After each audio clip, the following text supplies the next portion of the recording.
Greetings.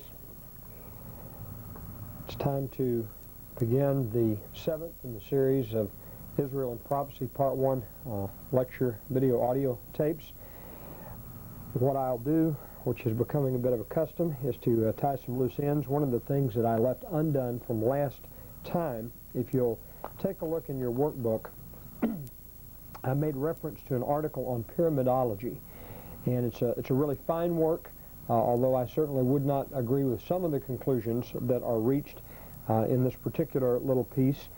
Relevant to pyramidology, it levels some very valid and significant criticisms. In the selected bibliography, you'll find it referenced under Carl G. Howie, and the title of the article is British Israelism and Pyramidology, in a periodical publication entitled Interpretations. It was published back in 1957. It's about a 16 or 17 page piece, but very well done. It comes highly recommended, and anyone who would like to see, shall we say, the weaker side of the pyramidologist's arguments, that would be a really good place to start. Now it's time for us to get into the fourth unit, a unit that I've described as Hermeneutics of Prophecy. You can take a look at the assigned reading. This comes out of Mr. Armstrong's United States and Britain in Prophecy, some of the introductory material through the first 10 pages of the booklet. And then we will begin broaching some of these questions. You can see we have a few more this time, 17 in all. And in Unit 4, in 4 or perhaps 3 lectures, depending on how rapidly we move through this material, we'll cover in succession and pretty much in the order that you find the workbook questions presented. We'll cover that material. The way I'd like to start out this particular lecture is to ask the question, what in the human sphere is absolutely, totally, irrefutably, and completely true? Now that's a challenging question, because I think, as our recent U.S. legal history may well have demonstrated, precious little really is absolutely provable, is absolutely true in the sense of passing the evaluations that we, as a modern Western 20th century society, impose on evidence to determine whether it's true or false. Now, for those of us who think of ourselves as Christians, John 17, verse 17, in response to the question, what is truth? Well, Jesus Christ clearly defined that. He said, thy word is truth, or the word of God, the Bible, is irrefutable truth, truth that you can rely on, lean on, depend on. But that's decidedly not the criterion that is used by most people in the modern, scientifically oriented Western world civilization and society. A more appropriate verse, sadly, would be John chapter 18 and verse 38, where Pilate mused before Christ and others, what is truth? It's a much more critical, a much more challenging kind of approach to what can be believed. How did things come to be this way? How did our modern, secular, critical attitude and outlook of the world, the worldview, as the Germans call it, the Weltanschauung, a way of perceiving the world and society around us, how did that come to be? How do we determine what we believe to be true? In our day and age, most of the time, it requires scientific validation before we would be comfortable in pronouncing something as factual or truthful.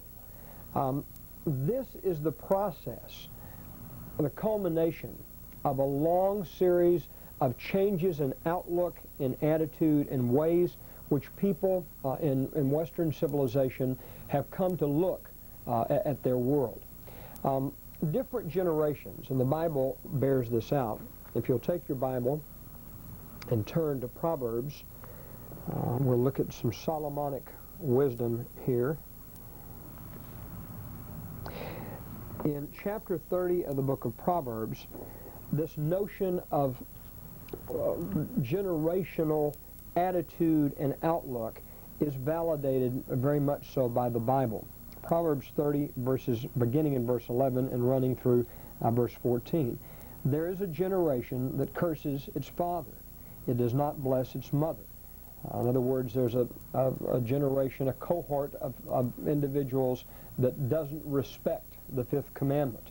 Verse 12, there's a generation that's pure in its own eyes, yet it's not washed from its filthiness. These first two could very well be describing, I think, in many respects, modern, late 20th century American society.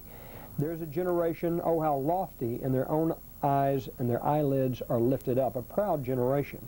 There's a generation whose teeth are as swords, and their jaw teeth as knives, to devour the poor from off the earth and the needy from among men. Now, I use that passage and withdraw a principle from it to illustrate that in historical epochs there are certain attitudes and outlooks, not always bad, not always good, but there are certain ways of thinking that characterize the age. And maybe not every person within the time frame, just as not everyone in our day and age is disrespectful of parents or prideful and so on, although that may well be a trait or characteristic of us collectively. Most people in a generation, and in my college teaching I've noticed this among college students as well, classes take on a personality, almost independent of the individuals in it. There's a character trait or quality. Beginning around the 15th century in the world of Europe, starting in Italy, and then radiating out and eventually pretty much spreading or overspreading the entire European continent, there was a change in outlook, a change in approach. It began slowly. The movements in new directions were maybe even imperceptible in some respects. But we begin to see, they call it the age of the European Renaissance. It began in the late 15th century and extended on into the 16th century.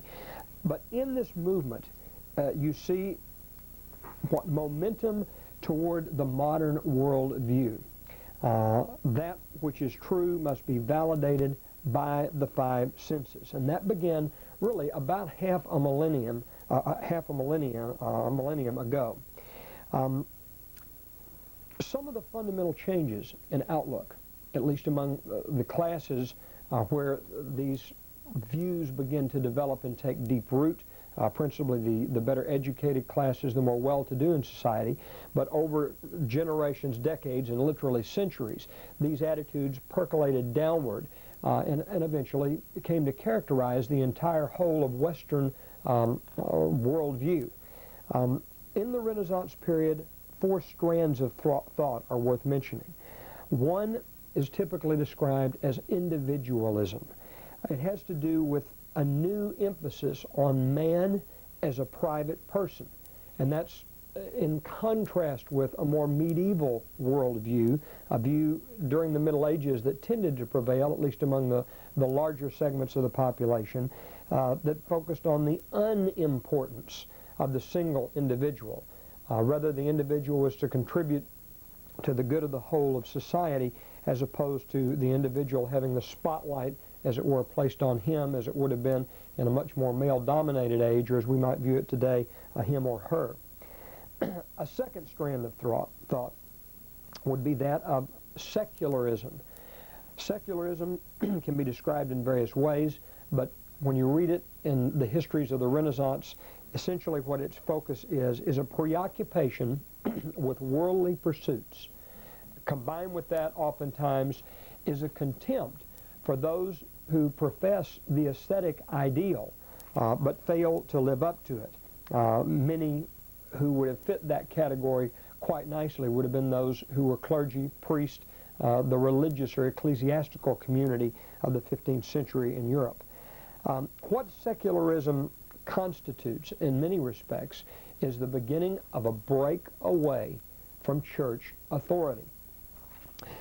It was not so much that the importance of, as Renaissance men and women would have perceived it, the importance of the world to come was denied. Rather, it was thinking more constantly about this world than perhaps they thought about the next. It was a growing conviction that began to develop among the upper crust of Renaissance European society, that man was his own, that his destiny lay in his own hands, and that he had freedom of choice and the ability to set limits for his own self. It was a new kind of thinking, and one author who writes about the period describes it in a way that I think is very helpful. It was neither anti-Christian nor was it pagan. It was a kind of halfway house, or maybe even not halfway down the road, but a moving away from a worldview in which things theological, things religious, things derived from the Bible were less emphasized than they had been during especially the High Middle Ages, when the Roman Catholic Church dominated and in many ways regulated and controlled the ways in which people of Europe and the Western world thought. Now, a third strand of thought, which is typically associated with the Renaissance, is what you might call humanism. Briefly describing it, and you'll see quickly that there's some overlap in these perspectives or points of view. Individualism, secularism, humanism, they are complementary rather than being mutually exclusive. Humanism is a way of looking at life marked by a distinct interest in the beauties and opportunities of life here and now on this earth. Also included in that was a great enthusiasm for the writings of classical antiquity. And by that I mean specifically the writings of the Greek classical age in the ancient world, and also the works produced by the authors in Rome. Part and parcel of a humanistic outlook, somewhat similar to a secular outlook, was that man should live a full life now. He should welcome new experiences. He should live a better life in this world, here, now, and today. Now, the fourth strand of thought, which was somewhat new and had a very prominent role to play in Renaissance thinking, was what best can be described as an historical self-consciousness, an awareness of one's place in history. Whereas medieval man oftentimes may not have known how old he was, or when he was born, or where he fit into the broad sweep of, to borrow the Back to the Future language, the time-space continuum. What you find in Renaissance Europe is an awareness of one's place at an exciting time, at an age which was an age of revival. A period when there's a fading of the darkness that was associated with the old medieval worldview, which is not particularly a fair way to judge, especially the latter Middle Ages. But nonetheless, a passing of the age of darkness in a dawning of the age of new light. And bound up intimately with all of that was a sense of historical mission. Those who were a part at the cutting edge of Renaissance thought and thinking were men and maybe a few women as well, who believed that they were ushering in a new age, and they felt a sense of responsibility and duty. They were highly motivated. Now, out of this kind of mentality, an emphasis on individualism, on secularism, on humanism, a keen sense of historical self-consciousness, out of this approach, out of this new developing worldview, came men like Lorenzo Valla. Lorenzo Valla is oftentimes known as the father of the historical method. And the rules and standards which a student, as I did when I was at Michigan State University, learned, or for that matter at University of Texas at Arlington, the students who do graduate work in history will go through specific courses on historiography, or the writing of history. What are the game rules? How should a historian approach the records, whether they be written or archaeological, in whatever form they may come? How do we determine as historians what is fact and what is fabrication? What is true, what is mythology, what is propaganda? Lorenzo Valla, in the 15th century, began to develop an approach which rightly makes him, in modern times, the father of that methodology by which we evaluate as historians whether something is fact or fiction. He approached things, as many others in his wake did as well, in a spirit of critical inquiry, an outlook which in many ways contributed to the development of the kind of scientific scholarship which is dominated and which we are all quite familiar with, that which was produced in the 19th and 20th centuries. The upshot, the outgrowth of all of this was a conviction that one should believe only what can be proved by the five senses, only that which can stand the test of scrutiny in terms of logic and in terms of careful human reasoning. Now, moving on through time, and again, I know this is somewhat simplifying broad developments and movements in intellectual history, but it provides an important background to help us take on and embrace some of the issues relevant to how valid is this notion that the Anglo-American peoples are linked to the Israelites of antiquity. By the 17th century, at least among the educated classes in Europe, the European worldview was literally transformed from a religious, theological one into a new, modern, critical, secular, scientific worldview. The period of the 17th century is sometimes distinguished, at least in its intellectual dimensions, as the time of a scientific revolution. And indeed it was. I can think back, as probably many of you can, to perhaps middle or junior high school, when we sat in perhaps biology lab is where I learned the rudiments of the so-called scientific method. How do you go about reaching your conclusions? Well, you develop hypotheses, and then you experiment and you test and see if something can be duplicated. If it happens once, will it happen again the same way? And so on and so forth. This modern scientific method is, in essence, the combination of the ideas and the approaches of two principal thinkers that wrote and developed ideas in this scientific age, this age of scientific revolution.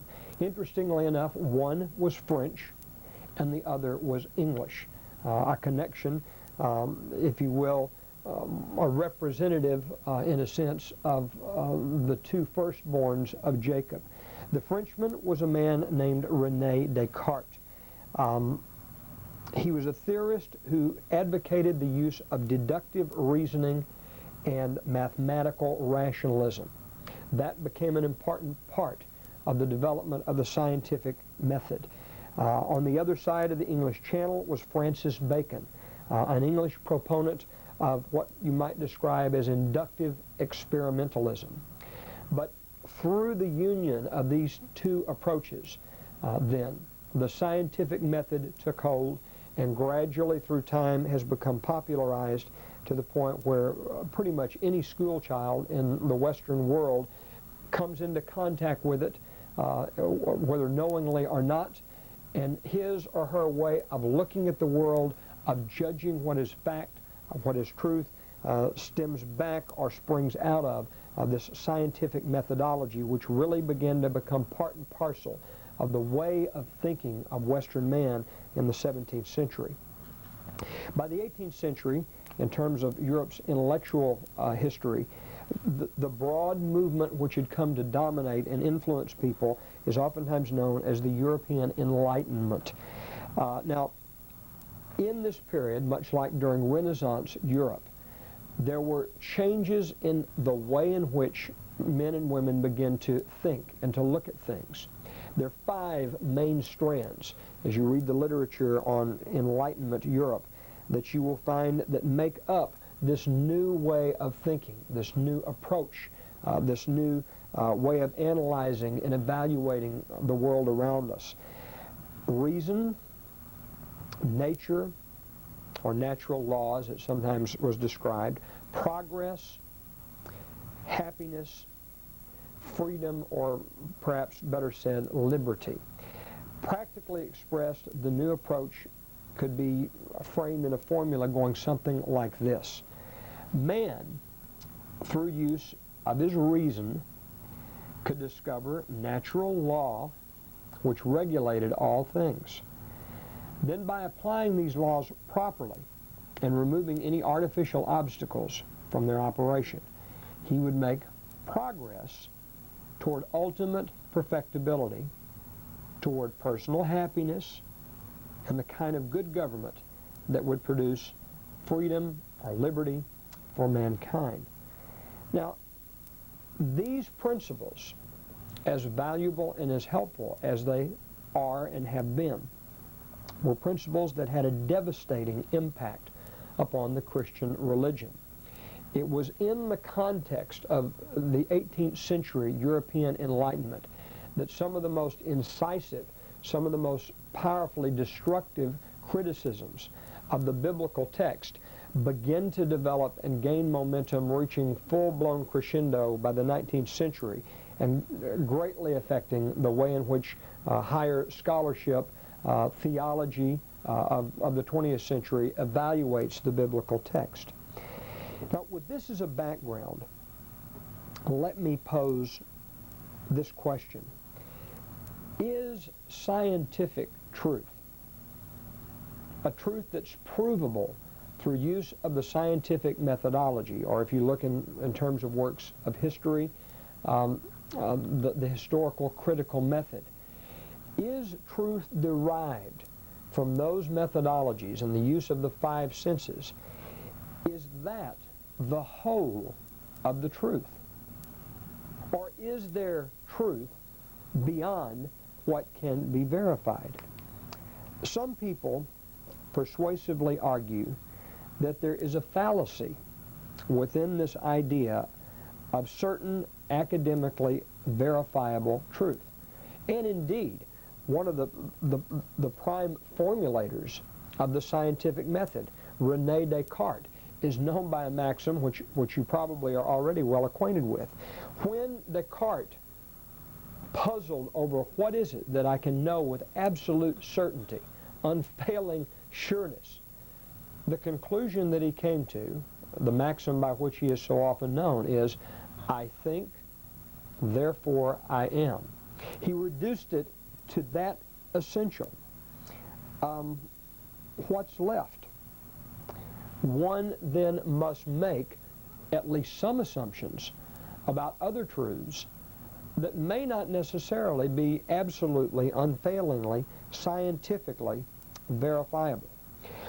One of the most interesting works on this subject comes from an Anglican clergyman, and I would highly recommend the book. You'll find it cited at least in one place, and actually two, at the end of the questions on Unit 4. You'll find the reference to Leslie Newbegin's book, The Gospel in a Pluralist Society. It's a marvelous read for anyone whose Christianity is rooted in more conservative, literalist principles and points of view. It was written in 1989, and among other things, Newbegin framed a critique of what he described as reigning plausibility structures. He borrowed that language from the discipline of sociology. I want to take a look and read at least a quote or two from what Newbegin says. His discussion of reigning plausibility structures, in essence, Newbegin shows effectively that any received opinion, that which is accepted in society as truth without having to bear the burden of proof, that is eternally subject to its own peculiar flaws, its weaknesses, and that every set of standards used to measure and evaluate truth is based on certain given, certain a priori assumptions, which are themselves vulnerable to scientific probe and challenge.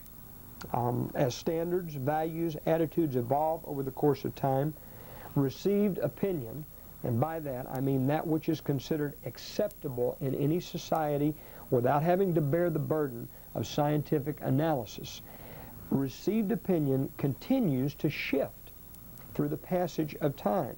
It becomes, as I've said, a bit of a moving target. There was a time when British Israel ideas accepted far more acclaim, or received far more acclaim than they do today. There was a time when many of the assumptions on which the idea rested and on which the proofs of the idea were based, those assumptions were taken in 19th century European society as givens. Those critics who have come along in the late 19th and on into the 20th centuries, those critics oftentimes will critique the writings of earlier works, challenging things that were the a priori, the given assumptions of the earlier day. But in all of this is an interesting consideration. In fact, proving, in the sense of demonstrating beyond a shadow of a doubt, proving the identity of Israel in modern times, I argue, is an impossible task. There's no clear, incontrovertible, absolutely irrefutable evidence that proves the matter. It is not an open and shut case. And my guess is that this side of the marriage supper of the Lamb, it never will be. The greatest difficulty faced by those who would attempt to prove, the identity of Israel in modern times is that there is a terrible lack, a paucity of evidence between the 8th century BC, the years of the Israelite deportation at the hands of the Assyrians, and the 5th century AD, when on the northwestern European coastlands, the Angles, the Saxons, the Jutes, and probably many others whose identities have been lost to history. I'll interject here that our principal debt for knowing who those people were goes to the Venerable Bede, an English clergyman who wrote from his position up about midways up the English, the island of England, or the island where England is located, a couple of hundred years after the fact. And those, the Angles, the Saxons, the Jutes, were the only names that he knew to describe those people. The main point, though, going back to that, is there exists then a 1,200-year gap in the historical and archaeological record. There are places that there is evidence to be found, but by and large, that is a gap, and it is a significant one.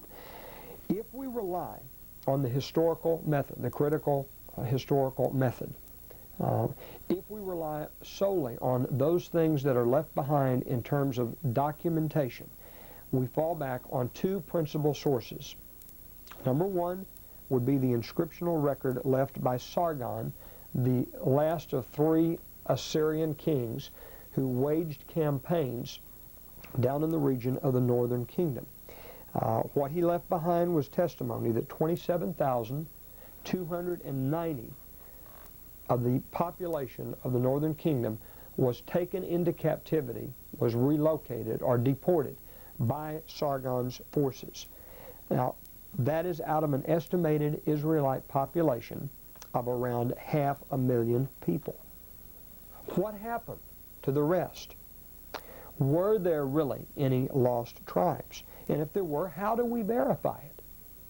Now, I'm getting somewhat ahead of the story.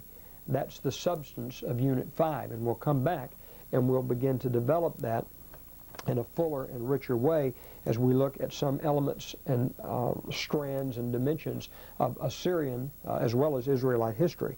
For now, let's simply look at the second testimony, which has to be considered if we believe the words of Jesus, if we consider his admonition in John 17, verse 17, that this, God's Word, is truth. It's reliable. The biblical implications, although there are no numbers given, no specifics recorded for us, there are two passages which are extremely relevant in this case. Let's take a look and let's read them at this point. 2 Kings chapter 17.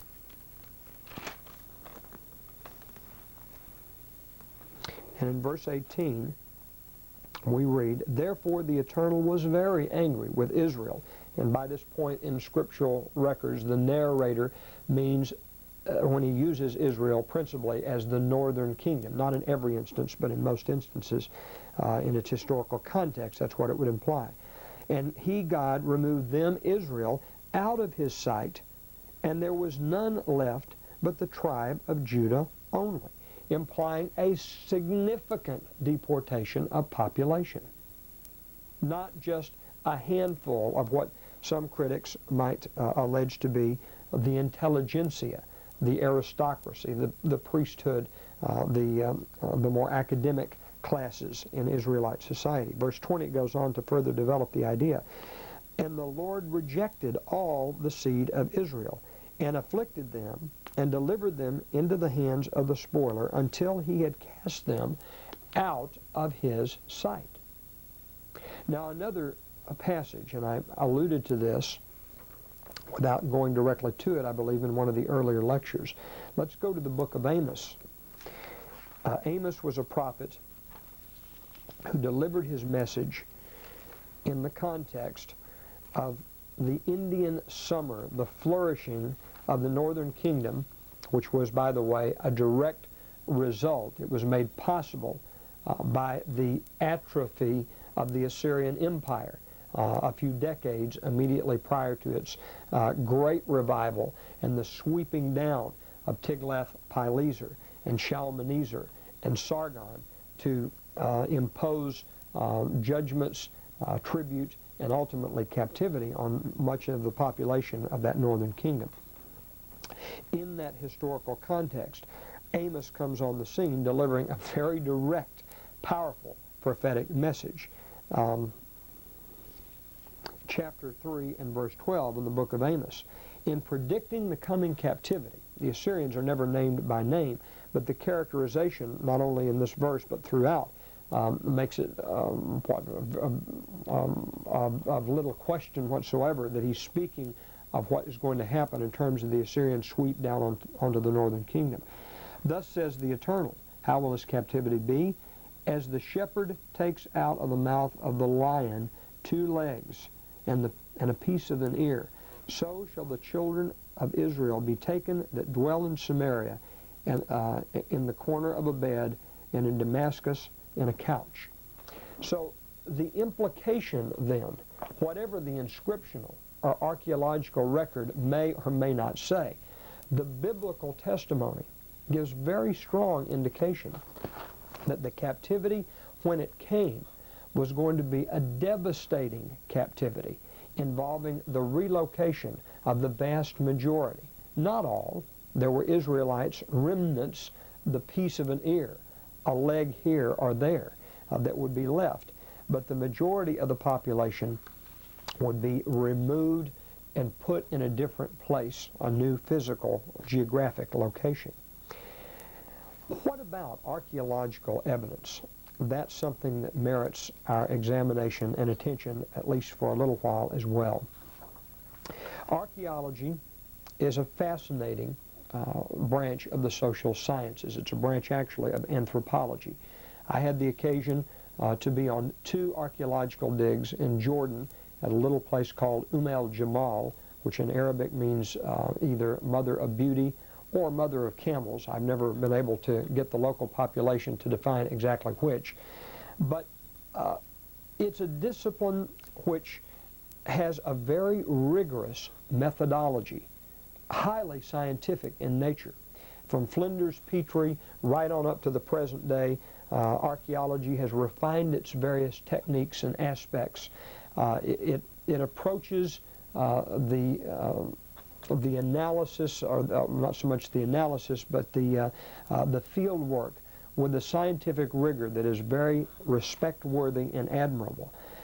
And yet, archaeology is one of the most subjective academic disciplines in all the social sciences. While its methodology may be very scientific, in its interpretive dimensions, it's far more artistic than it is scientific. Different archaeologists can make quite plausible, very convincing and reasonable arguments for diametrically opposing interpretations of the exact same set of artifacts that have been left behind as a record of the material culture in an ancient world society. The agony of in all of this is without some inscriptional record, written evidence, epigraphic records as they are sometimes called, without that to complement the archaeological record, it becomes very difficult to prove beyond an absolute shadow of a doubt the certainty of any given interpretation. And it's for that very reason that some people, some archaeologists, can use the archaeology, let's say, for example, of the area of Jerusalem, in specific, the archaeology which documents the expansion of the city, the going outward of walls encircling the town in connection with the different pressures and problems that overtook and befell those who lived in the northern kingdom. That archaeology is sometimes used to deduce that there was a massive relocation of northerners from the northern kingdom, the Israelite branch of the dual monarchy or the United Kingdom in its ancient versions. There was a massive relocation of northerners in Judea. It's a part and parcel of the argument that there were not really any lost tribes at all. On the other hand, other people can use archaeology to locate the trail of the northern deportees as they vacate the Mesopotamian river valley in its upper portions, headed northwest, destined for the coastal regions of Europe and ultimately the British Isles. Now, in both cases, the archaeological evidence is incomplete, and the conclusions that are made by either group are highly subjective conclusions. They do not pass the test of what? A scientifically provable truth or fact. We're dealing with evidences. We're not dealing with absolutely certain proof. Because of the lack of written records, because of the lack of even archaeological evidence in some respects. In fact, the potential sites which could be excavated in the ancient Near East, only a small percentage of those sites have actually been excavated. Or even when you go onto a site, as was the case at el-Jamal during the two field seasons of a total of 8 weeks over 2 consecutive years, which I spent in Jordan. In a sense, it's a hit or miss proposition. Now, granted, the field director has a pretty good idea of where he might be wisest to look. But what if a field director was this far off in terms of where he chose to dig? He might miss the key that would unlock the secrets of that particular ancient world civilization or society. So the history of antiquity is fraught with all kinds of difficulties and limitations. There's a paucity, a lack, an incompleteness in the record, which makes interpretation of evidence highly susceptible to frequent revisions when people go in and look at the way things are today. Indeed, a new find at an archaeological site can literally overturn a whole paradigm or a framework of interpretation which has existed for decades or maybe a century or more. Let me give a couple of examples, and these would be examples that would gratify those of us that come out of a more conservative, literalist tradition in the way that we look at Scripture. In the mid-19th century, the momentum which had been built out of from the Renaissance right up to the critical rationalist approach in terms of analyzing and writing history in the 19th century. That momentum, which I sketched and described the contours of at the beginning of today's lecture, that momentum had resulted in some very rigorous challenges to the authenticity of the historical record as it existed in the Bible. There were three principal discoveries. The first came from an Englishman. His name was Austin Henry Layard. Layard is a mega figure in terms of English archaeology.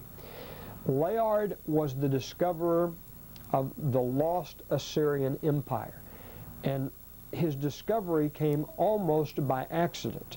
When he was in the area of the region of ancient Nineveh, he was about to abandon his examination of the region, when in speaking in passing to one of the local inhabitants, that inhabitant, that resident, made reference to a mound as Jebel Yunus, or the Mountain of Jonah, prompting Layard to dig into what proved to be one of the biggest treasure troves, one of the biggest finds, archaeologically speaking, of the entire 19th century.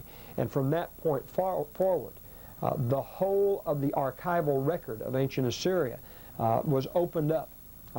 In fact, much of that was ultimately shipped back to the British Isles, and some of the best, most illustrative discoveries can be seen in the British Museum in many of the Assyrian rooms, as they're called, at the lower level. Well worth a visit and well worth the opportunity, if you ever have it, to take a look there. But that stopped the mouths of the critics, who alleged that there probably was no Assyrian Empire in the first place, that the biblical account and record was fabrication. Now, another interesting discovery took place in 1868, and this was the location of a stela, or a monument, an obelisk, and well, actually it was not so much an obelisk as a kind of a standing monument with an arc shape or curved shape at the top. A stela discovered at Dibon, which is located, if memory serves me correct, geographically somewhat south of the modern-day capital of Jordan, in the city of Amman. It is south of there. I've driven by the location. The archaeological site has long since been abandoned, and much of what was there in earlier days is now washed away and eroded. But when it was discovered, this Moabite stone, or as it's sometimes called, Mesha Stela, proved to be one of the most remarkable validations of the biblical account that we have today. And if you'll turn to 2 Kings chapter 3, the period, the 9th century rule of the Israelite king known as Ahab was a remarkable period. Ahab was a successful imperialist. He expanded the boundaries of his kingdom. And again, the archaeological record today in the northern regions of the nation-state of Israel bears a dramatic witness to Ahab's imperialism and his expansion. The Bible describes at least some of that, listing the numbers of chariots, listing the accomplishments, and so on that were there. Now, in 2 Kings 3, we read this account, and the Mesha Stela validates or verifies the truth of this part of the biblical record. It came at a time which was very auspicious for those of a more conservative, literalist perspective on the scriptural account, those who believe in the historicity or the historical validity of the Bible and its history passages. Now, Jehoram, the son of Ahab, began to reign over Israel in Samaria in the 18th year of Jehoshaphat, the king of Judah, and reigned for 12 years. He worked evil in the sight of the Eternal, but not like his father and like his mother, for he put away the image of Baal that his father had made. Nevertheless, he cleaved unto the sins of Jeroboam, the first of two kings by that name, over Israel, and the one who really led Israel into the kind of idolatry and wrong religious practice which they never really ever have separated themselves completely from. He clave unto the sins of Jeroboam the son of Nebat, which made Israel to sin, and he departed not therefrom. And as a result, verse 4, Mesha, king of Moab, was a sheep master, and rendered unto the king of Israel 100,000 lambs and 100,000 rams in the wool. But it came to pass, when Ahab was dead, that the king of Moab rebelled against Israel. And that rebellion, as the Moabite stone, or the Mesha Stela, attests, proved to be very successful. Fascinating testimony. Would that we had far more records like that to verify the various historical passages in the biblical record. Now, the third example of how a school of thought or a paradigm can be challenged or overturned, there is one branch of thought which challenges the notion that there ever really even was a David as described in the Bible. The idea here by those on what you might consider the extreme critical wing in schools of theology is that David is a literary figure rather than an historical figure. That he was someone made up to serve the purposes of justifying various agendas, whether they be political, social, or economic, at the time the biblical narrator recorded those stories. In 1993, and again in 1994, at a site up in northern Israel, the location is called Tel Dan. I had the occasion to visit there in 1993, not too long after the first of these discoveries was made. But almost by accident, as the story goes, in the Biblical Archaeology Review in 93 and I believe also in 1994, had a good article or two on the discoveries at Tel Dan. Someone on the field team discovered a broken part of a monument with an Aramaic reference, and on that monument we read specifically written King of Israel and House of David, Bet David in the Hebrew. And that does an enormous service to confute those critics who suggest that there was no historical figure David. It's the earliest evidence so far that has been unearthed, and it literally was unearthed there at the site of Tel Dan. It does an enormous service for those who believe that David was an historical figure and that the house of David springs out of a real, genuine pedigree as is described in the biblical account or record. What about those who enlist the aid of archaeology to dispute the concepts which underlie this British Israel idea? Many, maybe even most, who have examined the stratigraphic record in Palestine have come to the conclusions that would absolutely scandalize the conservative evangelical world. And yet that seems to be the very community which is very quick to disparage the idea that lost tribes could be found today among the Anglo-American people. Let me give you or share with you some of the common assumptions. Not every last archaeologist or theologian to a man or woman would endorse these ideas, but I would suggest, at least based on my attendance at various conferences like the American Schools of Oriental Research Annual Convention, which is held in conjunction with the convention, the annual convention for the Society of Biblical Literature, and it brings together under one umbrella some of the finest minds, some of the brightest intellects in all the world, not just the United States, but in all the world. The ASOR annual convention typically meets the week prior to Thanksgiving. And in attending some of those conclaves in the 1990s, I left the convention with the distinct impression that the ideas which I'm about to lay before you are ideas that represent the majority rather than the minority view. And they're ideas which I certainly hope will make you feel a little uncomfortable in the way in which they are articulated and presented. For instance, many believe that the patriarchs, Abraham, Isaac, Jacob, Jacob's 12 sons, are not historical figures. They dispute, in other words, the historicity of the patriarchs of the Bible. The argument is that these individuals are nothing more than eponymous ancestors. They, as I suggested regarding David, at least from the point of view of some, they are literary creations of an ancient world people in need of a pedigree.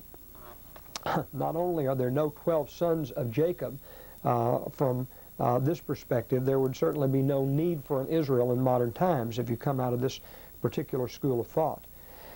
Another strand of thought, which is particularly dominant, at least among the more liberal, academically focused schools of thought, there was no Exodus, there was no conquest, as is described in the early going in the biblical account, from the book of Exodus through the book of Joshua. The claim is made on the grounds that we cannot find the appropriate archaeological evidence which would validate, authenticate, support these events as they are described in the Bible.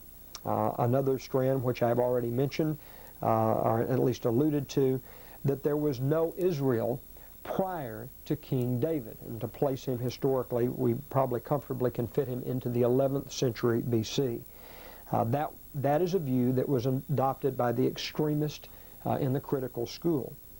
Another common approach that you read frequently in the literature is that the golden age, the incredible wealth and abundance that we read about regarding the age of Solomon's Israel, that is biblical fabrication. It simply didn't exist. And the way that argument is framed, it is based on the archaeological evidence of the 10th century BC, which indeed, and I visited sites such as Megiddo, Hatzor, and various other places would be appropriate to refer to as well, but those sites show very little to confirm the splendor of the biblical account. The archaeology of Jerusalem has yet to reveal the kind of evidence of the magnificent temple that we read about being constructed during Solomon's reign. In that regard, let me give you just a few references.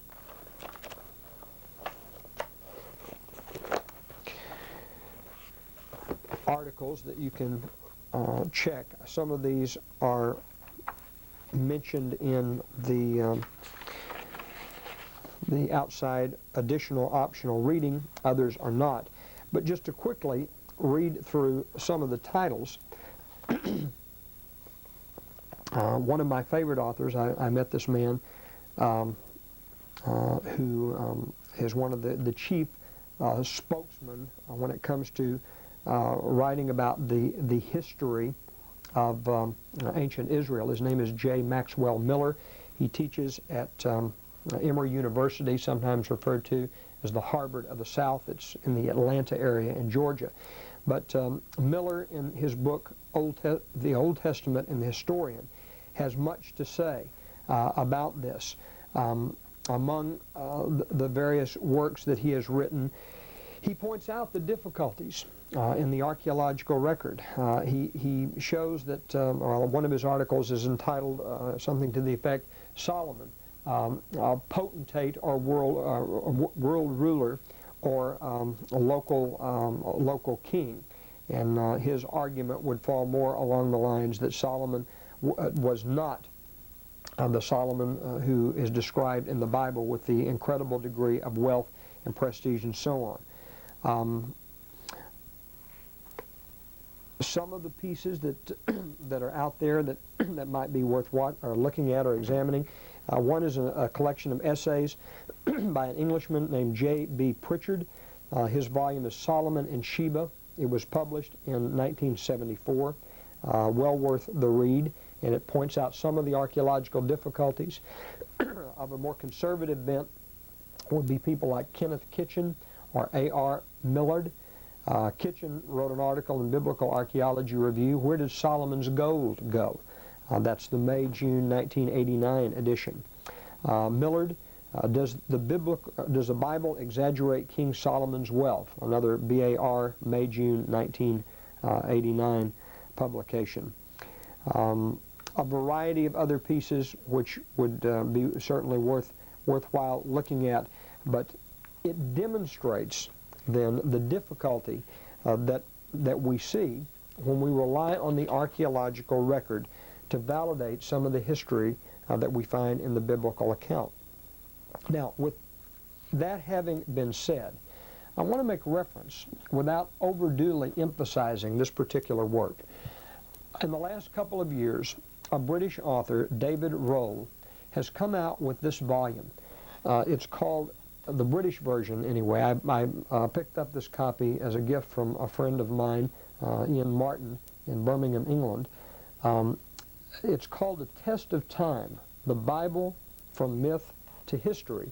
In the United States, it's being marketed under a somewhat different title. If you come from the U.S., you'll find it probably in bookstores under the title Pharaohs and Kings. But what David Rohl does is propose a major paradigm shift in the whole chronology of ancient Egyptian history. Now, I don't know whether Rohl is on target or not with this chronology. I will say it's a very provocative idea, and it seems to have some merit. Moreover, it's a change which might well resolve many of the discrepancies between biblical history and the archaeological record. It makes for a worthwhile read, and if you have any interest in that, I highly recommend it.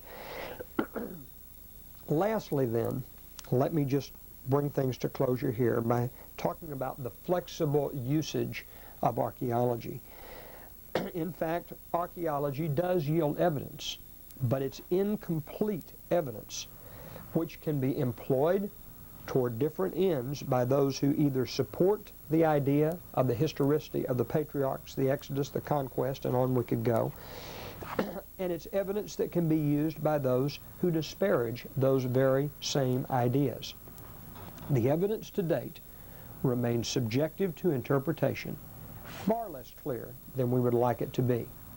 Well, that'll be it for this time. Next time we'll come back and take up a discussion relevant to the archaeology of the lost 10 tribes.